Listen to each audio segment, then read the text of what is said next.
Sharqi Turkiston Ma'arif jamiyati, Sharqi Turkiston Ulamolar birligi va Avstraliya Sharqi Turkiston jamiyati vakillaridan tarkib topgan bir hay'at oldin ola planlanib o'rinlashtirilgan Malayziyani o'z ichiga olgan ba'zi Janubiy Sharq Osiyo davlatlarida Sharqi Turkiston da'vosi bilan munosabatlik yuqori darajalik rasmiy va g'ayri rasmiy shaxsiyat va organlar bilan bir yurish muhim ziyoratlarni elib berish uchun 7 va 8 yanvar kunlari Kuala Lumpurga yetib keldi.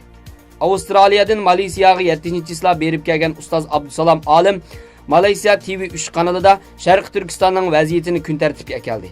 Malaysiya Diyanat ishlari boshlig'ining ishxonasida ziyorat qilib, Sharqi Turkiston vaziyatidan ma'lumot berdi. The strict control of the Chinese government of that land, but there are more than 15,000 people living in diaspora who have arrived to Turkey in the last 5-6 years. They need your urgent attention and your du'as, your support. Jazakumullahu khairan.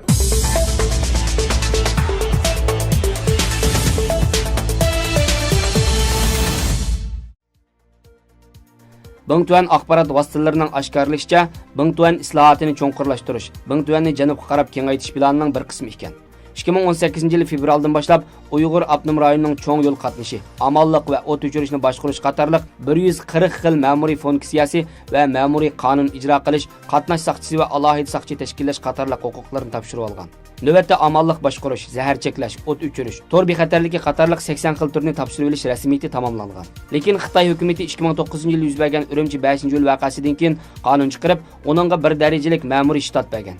Doirlar o'tgan yildan boshlab Bingtuanni janubga qarab kengaytirishni o'tirib qo'ygan. Bingtuan gazetining xabarida bayon qilinishicha, Bingtuan jamoat xavfsizlik organlari avtonom rayonning bir qism huquqlarini topshirib olgandan keyin kadrlarni janubga yo'tkilishga rag'batlantirib, janubdagi yerlikning oldin qisab ishlariga aktiv qo'l tiqishga boshlagan. İşlep chiqarish qurilish Bingtuani 1954-yil qurilgan bo'lib, 1974-yili yerlikning ishlariga to'sqin bo'ldi degan sabab bilan tarqatib etilgan bo'lsa-mu, lekin 1980-yili asli keltirilgan. Bingtuan gazetining xabarida oshkorlanishicha, Bingtuanga qarashli 10 diviziya va shahar 25 bo'z yer o'zlashtirish rayoni jamoat xavfsizlik qatnash boshqarish ishlarini butunlay o'tkazib olib, o'z funksiyasini ijro qilmoqda ekan.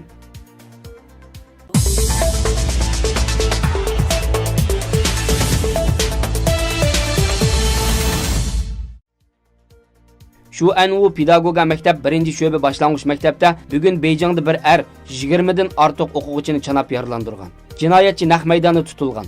Yaralangan o'quvchilar doktorxonalarga elib berib jiddiy qutqizishdi ekan. Ahvolni bildirganlarning bildirishicha, Dilo sodir qilguvchi shu maktabning xizmatchisi bo'lib, sababsiz ishdan bo'shatilganlik uchun maktabga, jamiyatga, hukumatga bo'lgan noroziligini bildirish uchun qilganmish.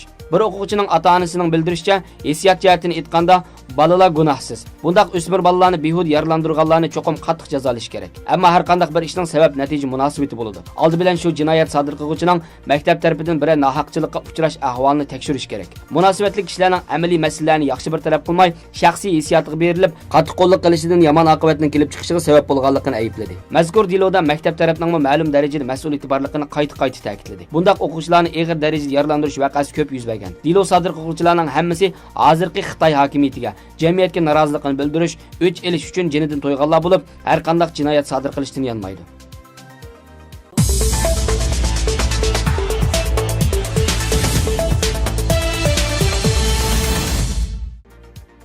Xitoy hukumatı dushanba kuni bayonot e'lon qilib, Birlashgan Davlatlar Tashkiloti amaldorlarining Uyg'ur avtonom rayonini ziyorat qilishiga yo'l qo'yishi mumkinligini, biroq ularning ma'lum rasmiyatlarga amal qilish kerakligini bildirgan. Birlashgan Davlatlar Kishilik huquq oliy komissari Michel Bachelet o'tgan yil dekabrda Uyg'ur avtonom rayonidagi lagerlarga doir xabarlardan qattiq andish qilayotganligini, lagerlarda tekshirish olib berishning yo'llarini izlayotganligini bildirgan edi.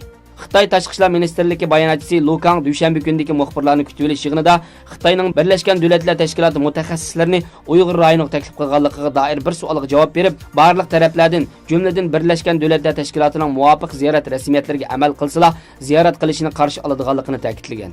Uning ilgari surishicha, Birlashgan Davlatlar Tashkilotining amaldorlari Uyg'ur avtonom rayonini ziyorat qilmoqchi bo'lsa, Xitoyning ichki ishlariga aralashishdan yiroq turishi, obyektiv va betaraf pozitsiyada turish kerak ekan. Xitoy hukumatı Uyg'ur rayonidagi lagerlarning kasbiy texnik tarbiyalash markazlari ekanligini ilgari sursimi, lekin hozirga qadar chet el kuzatchilarining lagerlarni tekshirish elib berishini izchil rad qilib kelgan edi.